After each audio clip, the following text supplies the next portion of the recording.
What's up everyone, it's Jackeal, your guide to living with Apple every day, and today I'm going to show you how to turn off your iPhone. So the weird thing about iPhone is if you just hold the on-off button, you actually activate Siri, and you don't want that. So you want to hold the on-off button at the same time that you hold the up volume button like this.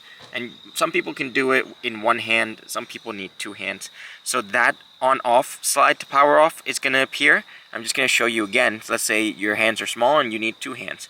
So you hold the up volume and the on-off button at the same time, and then this appears, and all you do is slide off. Now this way to turn off, hitting both the on-off button and the up volume works whether you're logged in on your home screen or whether you're on the lock screen. It does not matter, it works. The second way is if you ask Siri to do it for you.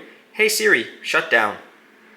Just to confirm, you want to power off this device? Yes. Instead of saying shut down, I could have used hey Siri, turn off, hey Siri, power off, etc. Just basically any verb you want to use to let Siri know to turn off. And the other way is if you don't have Siri set up, you go into settings, you scroll down all the way to where it says general.